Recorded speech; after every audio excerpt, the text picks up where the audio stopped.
Yeah, yikes. That's all I gotta say.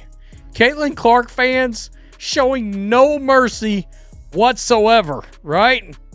It is funny. There's a comment we're going to look at as we're going through the comments saying, oh, here comes all the troll poet. The raw, indisputable statistics show that the Indiana Fever have a serious, multi-million-dollar issue with Stephanie White after the team's supporters turned against her in the most vicious way imaginable. The front office was completely mistaken if they believed they could get past this fan base with a PR campaign.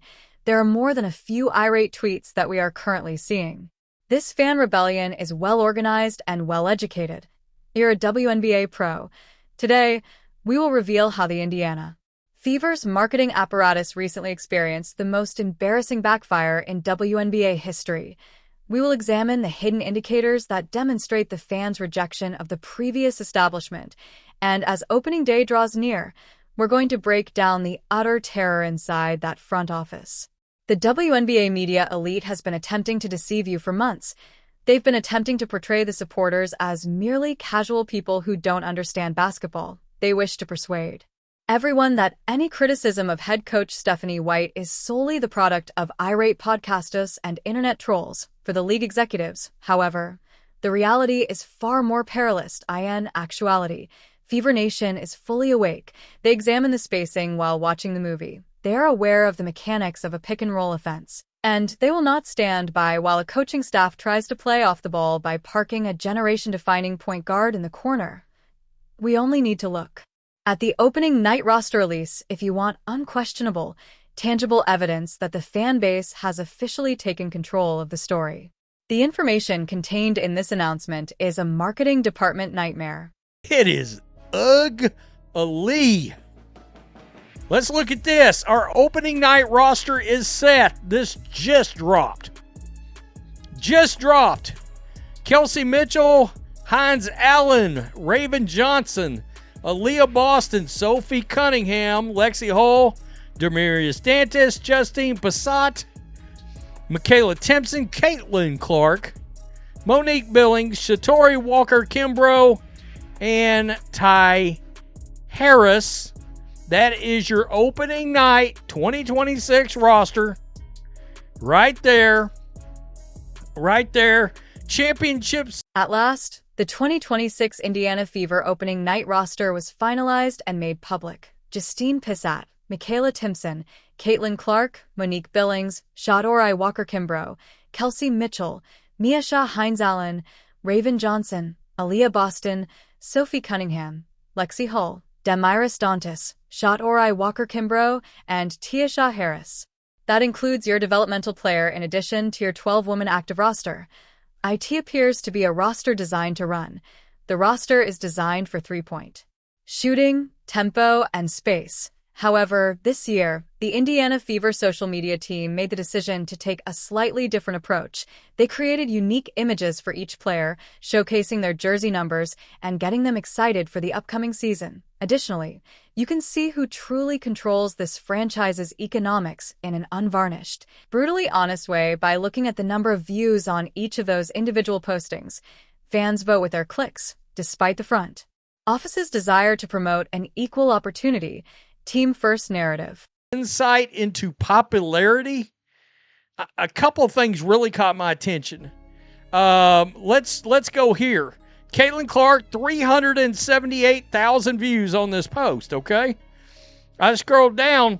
Number one, Justine Passat, 65,000. I mean, that's pretty interesting because Lexi Hull's got 73. Justine's right on her tail, right? But this was what was really interesting. Sophie Cunningham, 357,000 views on the number 8 post right here.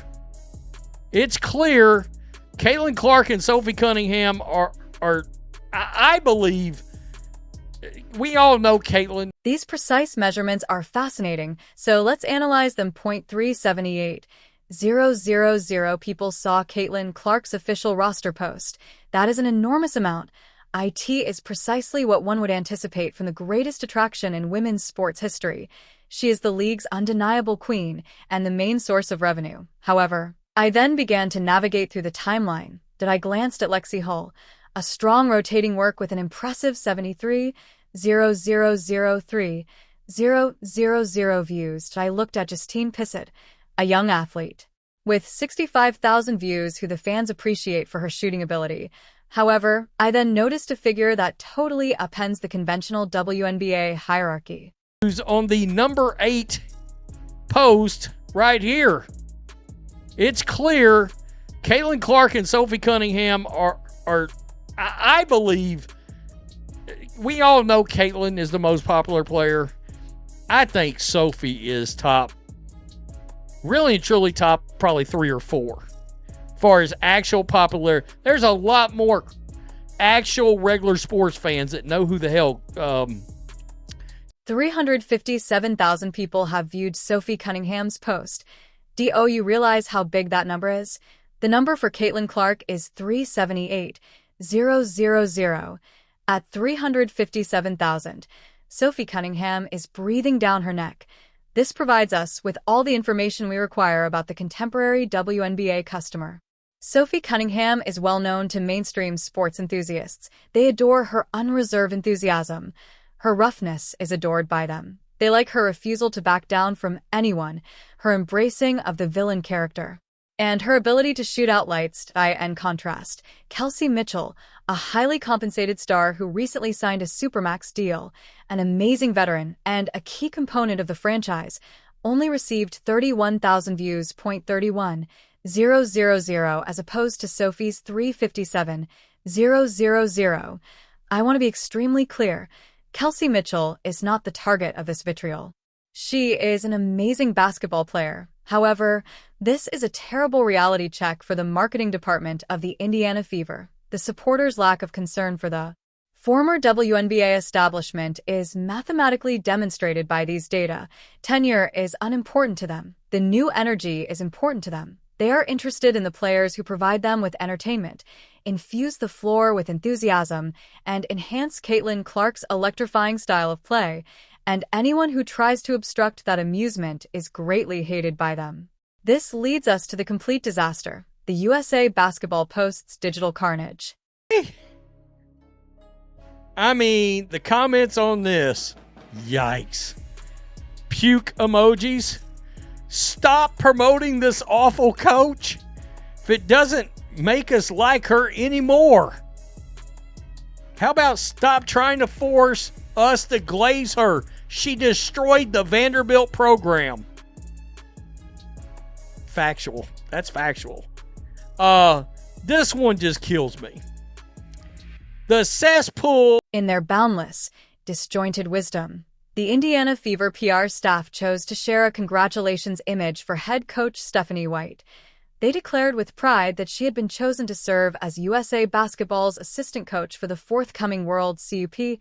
To be honest, the front desk anticipated applause from the crowd. They believed that the coaching legacy would be respected by the supporters.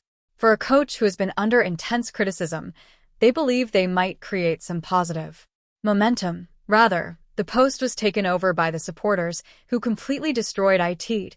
It was a total denial of the propaganda. Allow me to read you the precise words of those who foot the bill for the pricey jerseys and tickets. Puke emojis, stop promoting this coach. A fan commented, we no longer like her as a result. Why don't you try to make us glaze her? The Vanderbilt program was ruined by her. Let's stop there. The Vanderbilt program was ruined by her. That is a really knowledgeable basketball fan. A casual spectator is not like that. That person did a thorough investigation into Stephanie White's coaching background.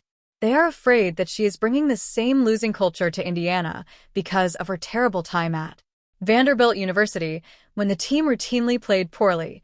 You have totally lost the public opinion locker room when supporters are pointing to your college coaching shortcomings. We really can't get out of this nightmare, another fan wrote. With her, we will not prevail.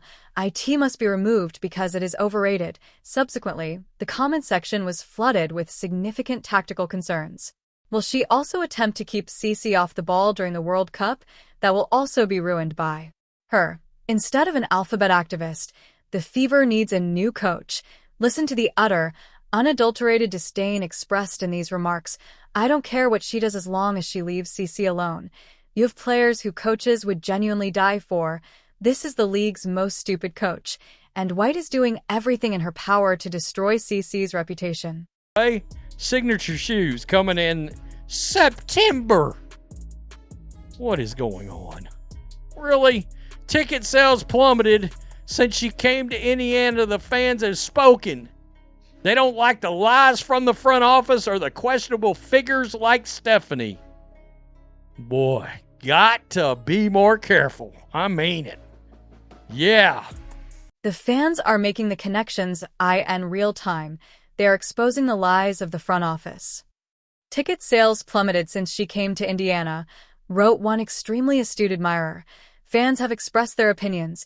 They dislike the front office's lies and dubious characters like Stephanie. The heat emanating from the screen is almost palpable. This fan base has memories of the previous season. They recall being misled about how serious their injuries were. They recall the perplexing rotations. They recall the media darling Carolyn Peck hauling water for Stephanie White and attempting to persuade everyone that the Fever actually performs better when Caitlin Clark isn't playing point guard. The fans do recall that, yes. They recall how the media attempted to trick them into thinking that it was a brilliant strategic move to take the ball away from the world's best passer. Stephanie White is literally being accused by some supporters of playing defense against her own star player. They are accusing her of refusing to place Caitlin Clark in the role for which she was genetically modified and of conducting antiquated, slow performances. And how is the WNBA establishment handling this enormous, indisputable surge in consumer discontent? How can CEOs deal with a fan base that is actively opposing their product? They accuse us of being a cesspool of trolls and point the finger at podcasters and YouTubers. They want to act as though hundreds of thousands of mature, sophisticated basketball fans are under the magical influence of independent media. They want to think that fans would suddenly fall in love with the off-the-ball technique, purchase season tickets, and fervently support a flawed system if WNBA pros stopped producing videos tomorrow. IT is the most conceited, self-destructive, and conceited mindset in sports business history. I don't dictate how the fans should feel. I'm not required to. We simply give them the microphone.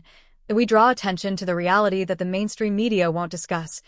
We display the identical remarks that the front office of the Indiana Fever is frantically attempting to conceal, bury, and remove from its corporate sponsors. I have no regrets about that. We will always expose the Indiana Fever if they put a crap product on the court, put the best point guard of a generation in the corner to act as a decoy, or try to influence the fan base with cheap publicity stunts and practice videos with microphones. The fan base is on high alert. They're fully awake. They have extensive knowledge of the subtleties of basketball. Strategied on the secondary market, they monitor ticket sales. They watch the film breakdowns and vehemently object to being treated like gullible customers who will only eat whatever rubbish the league serves them. The WNBA organization is afraid because they have finally come to terms with the fact that they are no longer in charge of the story. The season begins on Saturday, the supporters do, and the strain is suddenly intolerable.